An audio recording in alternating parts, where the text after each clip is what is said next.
Hello, I'm the Media Whiz, because 1R4 wasn't enough, and I'm in my car doing a food video. Great. So, as the title suggests, I am doing the Wendy's Krabby Patty tie-in that they were doing. This is like for the 25th anniversary of SpongeBob. As you can see, Krabby Patty collab with a K. Yeah, this came with stickers.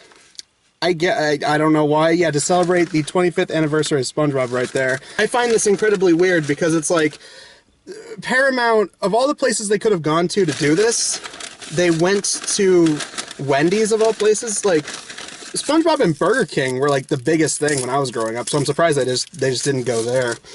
I'm gonna do this pineapple smoothie thing they have first. I'm not a fan of pineapple smoothies, but who knows? Maybe this could actually surprise me.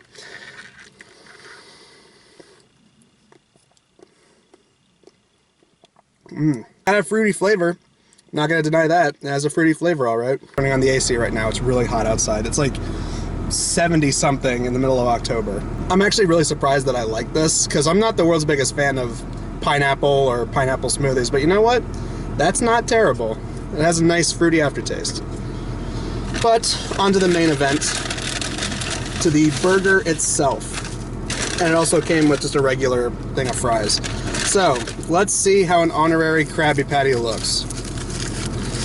Hopefully it's better than when they did the good burger over at, that was Arby's. For some reason, Arby's was the place they went to for a good burger time. Oh my god.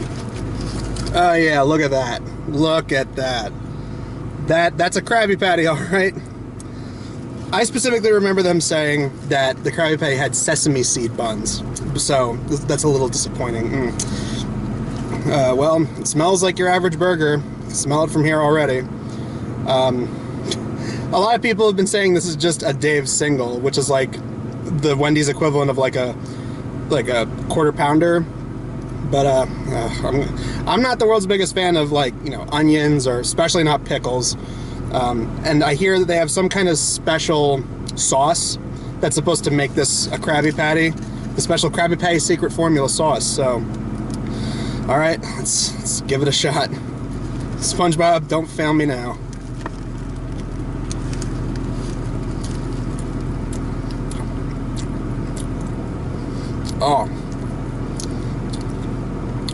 Oh, that is some aftertaste right there. I think that's coming from the onions. And maybe the pickles, which, like I said, not the biggest fan of that. If you like burgers with basically everything on it, you know, because this has everything. This has cheese, lettuce, tomato, pickles, onion, you know, special sauce. If you like these kind of burgers, then maybe you'd like it. I mean, as it stands, it just tastes like your average garden variety burger with everything on it. Like, even the special sauce doesn't really stick out particularly. I mean, it's not terrible or anything. I'm just not wholly impressed with it, so meh. I mean, I've seen a lot of people say this is just very meh, and I think that's the best way to describe it. Yeah, it is very meh. So overall, I mean, it is exactly what you think it is. It's one of those things where if you like burgers with everything on it, that's pretty much what it is. I mean, the special sauce, maybe that was what was adding to the aftertaste, but I don't know. I mean, not the world's biggest fan of those kind of burgers. I like, you know, bacon double cheeseburgers and stuff. That's perfectly fine with me. You know, not the world's biggest fan of burgers with everything on it, but I mean, if you're into these kind of burgers, then yeah, absolutely, go for it. It's not really anything special.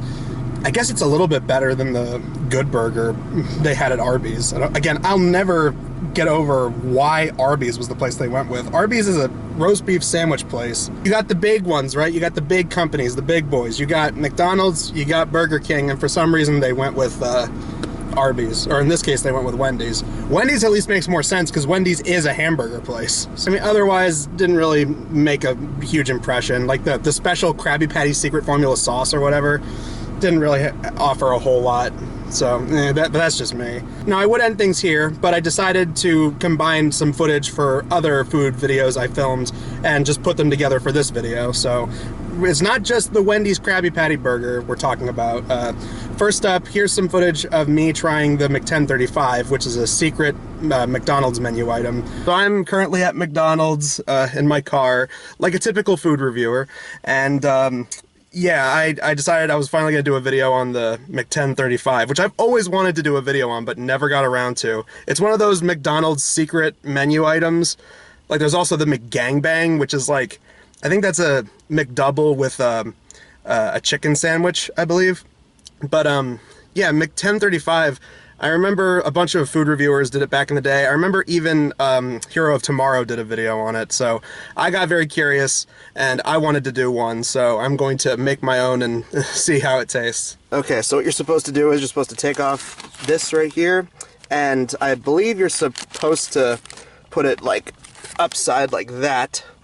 I've seen people do it the other way where you just put the bun on top. Or theoretically, we could take this bun and put it on top of here, but this is apparently what a Mc10 35 looks like. So it's funny because the people inside were talking about, like, dude, it's past 10:35. Why are you serving breakfast?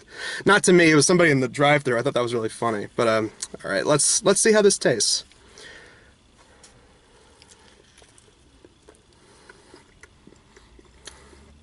Not bad. It's not bad, but didn't really know what I was expecting. I mean, you got the Canadian bacon with the egg product and the cheese, with the burger and the cheese and the ketchup and all that. It's fine for what it is. Honestly, it just tastes no different than a typical Egg McMuffin, but it does taste interesting that you have Canadian bacon along with burger. Though I gotta say, you know, there's like plenty of bacon burgers out there that I think are way better. The Bacon King, and I mean, obviously it's not real, it's Canadian bacon, which is ham to us Americans, but I mean, it's good. It honestly just tastes no different than a typical McDonald's burger, you know, like a McDouble. It's just that it has egg product and Canadian bacon with it too. So yeah, nothing great or anything, but it's not bad at all. It's pretty good. It's an interesting concoction. I wonder who was the first person to come up with this. I always think that about these like weird McDonald's secret menu items. It's like, what stoner kid or a kid in high school came up with this super late into the night while working at McDonald's and went, dude, you take an Egg McMuffin and you mix it with a McDouble, bro. We're all pretty good. Makes me curious what some of the other McDonald's secret menu items would be like, but for what it is, not terrible. And now here's some footage I filmed when I was in Indiana visiting some friends, and I talk about White Castle, because I never had White Castle and I always wanted to try it. So here's some footage of me trying White Castle for the first time. So I've actually never had White Castle before. I've had plenty of other burger places, but White Castle was never one of them. And I think like a lot of other people, I found out about this because of the movie Harold and Kumar Go to White Castle. I've seen other people do food reviews of it. I've never had it, so yeah, while I was out here, I figured might as well try it. Famous for their sliders, which are these little things. They're basically little mini burgers. So yeah, look at that. Look at how small these burgers are in comparison to other food places. Their menu had it like you can get 4 sliders. That's like their #1 meal, and then I guess there are some places where you can get 10 sliders in one, which kind of goes along with the ending of Harold and Kumar. When they get there, they're so hungry after a long night, they get like 40 of the things. So yeah, let's see what this tastes like. Oh, well, there's a pickle on it. Yeah, not a pickles guy, so I'm gonna take that off. The texture of the burger definitely reminds me of McDonald's in a way, but it doesn't really have the same kind of flavor that McDonald's has. This feels like it has the same texture as one of those burgers, like if you just have like a plain McDonald's burger. It's not bad at all, it's just, I feel like I need to have White Castle a little bit more to appreciate it, but first time tasting, it's not that bad. I'm gonna see how their crinkle fries are. Seems like crinkle fries aren't really that easy to mess up, so I mean, they're a lot stringier compared to other places that have crinkle fries, like say an Arby's. They kind of remind me of like gas station places that have fries. It kind of reminds me of that. I know some 7-Elevens that carry fries. They're kind of similar to this. They're a lot thinner compared to the crinkle fries you get at places like Arby's. Not bad. Not bad. Again, I don't know how easy it is to mess up crinkle fries, but like I said, I think I need to go to White Castle more to really get a taste for their food. First time trying it though, not too bad. Anyways, that does it for this video. Look forward to next time. Next week I'm going to be doing a double feature video game review for Goosebumps. We're talking about the Horrorland game and Attack of the Mutant, both on PC. But until then, guys, I am the Media Wiz, because one art form wasn't enough.